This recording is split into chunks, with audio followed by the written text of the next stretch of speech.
बिस्मिल्लाहिर्रहमानिर्रहीम। अस्सलाम वालेकुम नाज़रीन, आप यूट्यूब चैनल देख रहे हैं। मैं इमरान खान हूँ। बड़ी खबर यह है और सबसे ज़्यादा सवाल ये उठाया जा रहा है कि क्या पाकिस्तान ईरान के साथ किसी जंग में जाने वाला है। तो इस सवाल का जवाब इस वीलॉग में हम ढूंढते हैं। बहुत सारी आलमी खबरें हैं मशरिक़ वस्ता से खास तौर पर, और उसमें हमें इन चीज़ों का जवाब मिल जाएगा। सबसे पहले तो यह है कि ऐसा बाज़ाहिर दिखाई दे रहा है कि सऊदी अरब दीगर अरब ममालिक के साथ मिलकर ईरान के खिलाफ जंग का हिस्सा बनने जा रहा है। और इसका जो सबसे बड़ा सबूत है वो तो यह है कि अमेरिका ने अपने हमले को फौरी तौर पर खलीजी ममालिक से निकलने का हुक्म दे दिया। खासतौर पर सऊदी अरब को खाली किया जा रहा है और ये हुक्म दिया गया है अमेरिकी हुकूमत की जानिब से कि सफारती अमला, खासतौर पर जो सफारतकार भी हैं, वो फौरी तौर पे सऊदी अरब को छोड़ दें। दीगर ममालिक से भी अमेरिकी बहुत बड़ी तादाद में निकल गए हैं। तो जहां पे भी अमेरिका ने जंग करनी होती है या उन्हें नजर आ रहा होता है कोई बड़ी जंग होने जा रही है, तो वहां वो फौरी तौर पे इनखला शुरू कर देते हैं। और अब वो दिखाई दे रहा है। एक और बड़ी खबर इसमें यह है कि ये मेरे सामने एक डॉक्यूमेंट है जो सऊदी वजारत खारजा का है। इसमें ईरान को वाज़ेह वार्निंग जारी की गई है और बैनुल अक़वामी अखबारात में यह खबर छप चुकी है। सऊदी अरब ने ईरानी मौक़िफ़ को गलत करार दिया कि हमारी सरजमीन ईरान के खिलाफ इस्तेमाल हो रही है। यानी सऊदी अरब का मौक़िफ़ यह है कि अरब ममालिक जहां अमेरिकी अड्डों पर ईरान ने अटैक किया, उन ममालिक के अड्डों के ऊपर से ईरान के ऊपर कोई अटैक नहीं हुआ।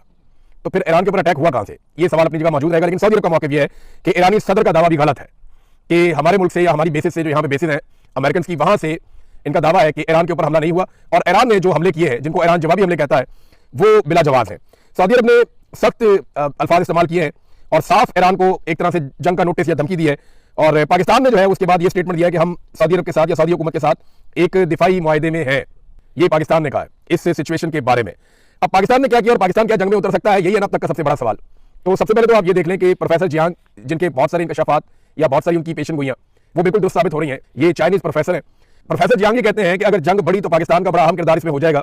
अब पाकिस्तान एक दिलचस्प सूरत हाल में, क्योंकि 12 रोजा जंग के दौरान पाकिस्तान ने ईरान की हिमायत का इजहार किया था, लेकिन चंद माह बाद पाकिस्तान ने सऊदी अरब के साथ एक बाहमी दिफाई मुआहदा कर लिया। ये जो 12 रोजा जंग थी, ये पिछली थी जो जून 2025 में हुई थी।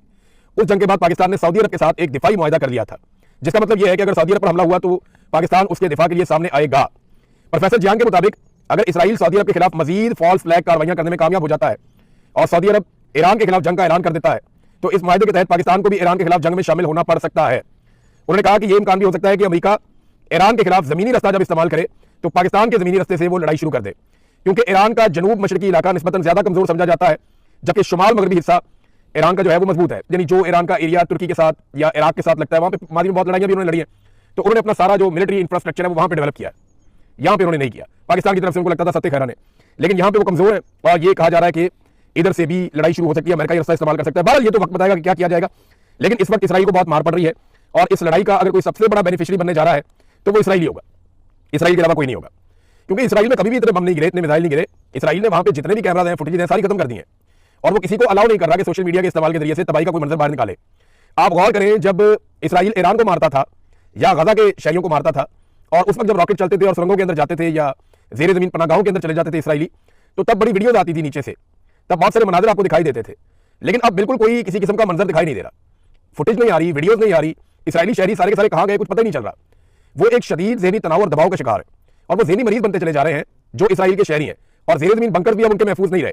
इंडियन मीडिया के कुछ लोग वापस गए और एक इंडियन सहाफ़ी ने यहां तक दावा किया कि 100 फुट नीचे तक भी जो पनागाहें हैं वो भी महफूज नहीं है, उनमें भी नुकसान हुआ है। अभी ये खबर आई है और एक दावा है और मुख्तलिफ मीडिया चैनल में ये चल भी रहा है। दावा ये कहता है कि रूसी खुफिया एजेंसी ने इस बात की तस्दीक की है कि ईरान हाइपरसोनिक मिसाइलों के हमले में, यानी ईरान ने जो हाइपरसोनिक मिसाइलों का हमला किया उसमें इसराइली लीडरशिप के लिए बनाया गया जेर जमीन बंकर तबाह हो गया और इसमें अभी तक आग लगी हुई है। यानी बंकर भी उतने महफूज नहीं रहेंगे, मिसाइल बहुत बड़े और बहुत हैवी हथियार जो है वो इस्तेमाल हो रहे हैं। बंकर में इसराइली हुकूमत, ब्यूरोक्रेसी और फौज के आला हुकाम पनाह लेते थे।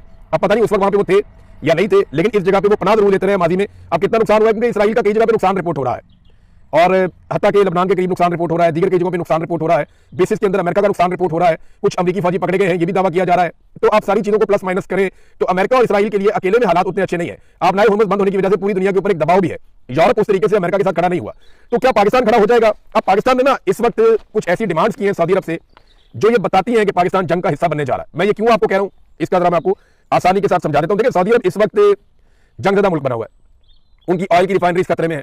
अब नए हुर्मुज़ बंद है, उनकी तजारत भी बंद है, सऊदी अरब के अंदर बम भी गिर रहे हैं और सऊदी अरब के अंदर कारोबारी जिंदगी मुअत्तल है, खराब हुआ है। अब ऐसी सूरत हाल में जब एक मुल्क इतने दबाव में हो तो क्या दूसरा मुल्क उससे पैसे मांग सकता है, उससे माल का तकाजा कर सकता है? नहीं कर सकता ना। ये इखलाकी नुक्ता नजर से भी जायज नहीं है और किसी भी हवाले से आप देखें तो जायज नहीं है। लेकिन पाकिस्तान ने ऐसे वक्त में जब सऊदी अरब शदीद दबाव में है, पाकिस्तान ने खतरात से घिरे हुए एक मुल्क से उसके तेल के रस्ते बंद होने के बावजूद, माशी दबाव के बावजूद पैसा मांग लिया है। पाकिस्तान ने मांगा क्या, ये जरा आप देख लीजिए, इसमें आपको सारी कहानी मिल जाएगी। ये दुनिया भर के मीडिया में छप गया। 10 साल के लिए पाकिस्तान ने $5 अरब का डिपॉजिट मांगा है कि हमें कर्जा दे दें आप, $5 अरब। और 10 साल के लिए वो डिपॉजिट आप हमारे पास रखें। अच्छा याद रखिएगा, सऊदी अरब का पहले ही पैसा पाकिस्तान के पास है, तो बहुत मुमकिन है ये वही पैसा जो है उसको 10 साल के लिए पाकिस्तान कह रहा है कि आप इसको हमारे अकाउंट में रहने दें, पैसे को आप ये पैसा अगले 10 साल तक हमारे अकाउंट से ना निकालें।